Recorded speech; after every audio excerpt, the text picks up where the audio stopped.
Hello friends, welcome to Iha vlogs. ఈరోజు మనం దర్శించుకుంటున్న టెంపుల్ శ్రీ మహంకాళి టెంపుల్. ఇది మనకి కార్ఖానాలో ఉంటుందండి. ఓసారి టెంపుల్ని చూడండి. ఈ టెంపుల్ ఆల్మోస్ట్ 100 years హిస్టరీ ఉన్న టెంపుల్ అండి. ఈ టెంపుల్ వచ్చేసి రిజిస్టర్ అయింది 1938లో. ఈ టెంపుల్లో స్పెషాలిటీ ఏంటంటే ఇక్కడ 3 రోజుల పాటు బోనాలు జరుగుతాయని. బోనాలు వచ్చేసి ఆగస్ట్ 2nd వీక్న స్టార్ట్ అవుతున్నాయండి. మొదటిగా ఘట్టానికి పూజ చేస్తారండి. 3 రోజుల పాటు మనకి బోనాలు సెలబ్రేషన్ చేస్తారండి.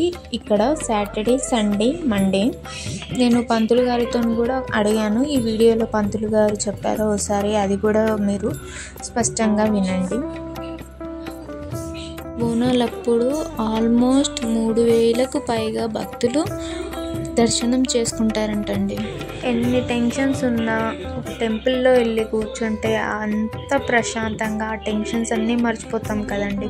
ఆ దేవుడే చూసుకుంటాడని ఆ దేవుడి పైనే భారం వేస్తాం.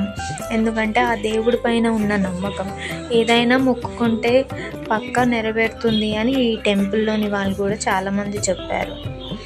మీరు తప్పకుండా ఒకసారి ఈ టెంపుల్ని విజిట్ చేయాలని నేను కోరుకుంటున్నాను.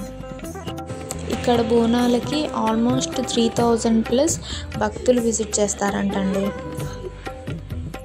ఒకసారి అయ్యగారి మాటల్లోనే విందాం. శ్రీ గురుభ్యో నమః. ఇది కార్ఖానా మహంకాళి దేవాలయం. ఈ దేవాలయము చాలా పురాతనమైనటువంటి దేవాలయము. కనీసం 100 సంవత్సరాల క్రితం నుండి పూజింపబడుతున్నటువంటి ఈ అమ్మవారు చాలా విశేషమైనటువంటి అమ్మవారు. కోరిన కోరికలు నెరవేర్చే అమ్మవారు.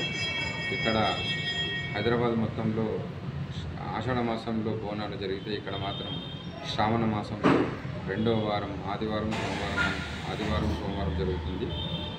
మరియు ఇక్కడ ప్రత్యేకం ఏమిటంటే ఇక్కడ ఉండేటువంటి స్థానికులు తమిళియన్స్ కాబట్టి వాళ్ళకి శ్రావణ మాసం మధ్యలో వరకు ఆషాఢ మాసం చివరి అవుతుంది కాబట్టి ఆ లెక్క ప్రకారం ఇక్కడ తెలుగు ప్రకారం శ్రావణ మాసంలో వాళ్ళకు ఆషాఢ మాసం లాస్ట్ వారంలో ఇక్కడ బోనాలు జరుగుతుంది. ఇక్కడ ప్రత్యేకమైన సికింద్రాబాద్ మహంకాళి దేవాలయంలో ఏ విధంగా అయితే బోనాలు జరుగుతాయో అక్కడ ఉండే ప్రతి ఘట్టం ఈ దేవాలయంలో జరుగుతుంది.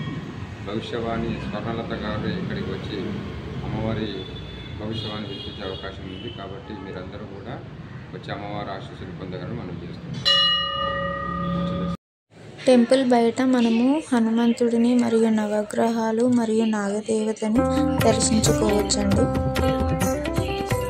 మనం మహంకాళమ్మ టెంపుల్తో పాటు శివాలయంలోకి వెళ్దాం. ఇక్కడ వచ్చేసి మనం మహంకాళి అమ్మవారితో పాటు శివుడిని, చౌడేశ్వరి దేవిని మరియు గణేశుడిని దర్శనం చేసుకోవచ్చండి. ఒకసారి చూడండి.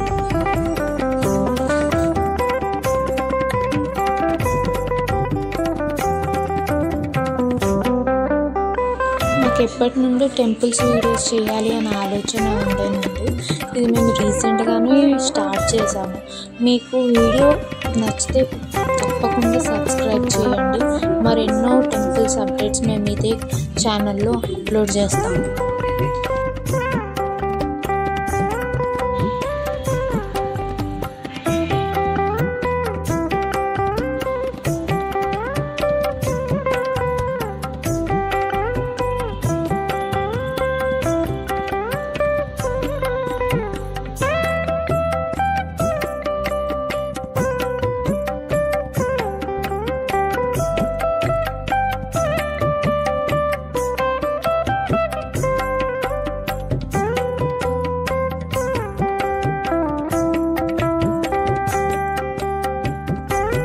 టెంపుల్తో పాటు టెంపుల్ బ్యాక్ సైడ్ కూడా చూద్దామండి.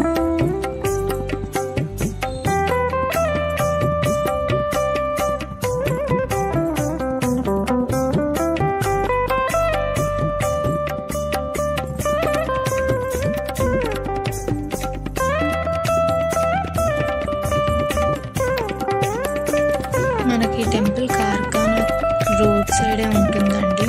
మీరు వెళ్ళే దారిలోనే కనబడుతుంది మీకు. ఒకసారి ఆ టెంపుల్ మొత్తం చుట్టూరా చూడండి.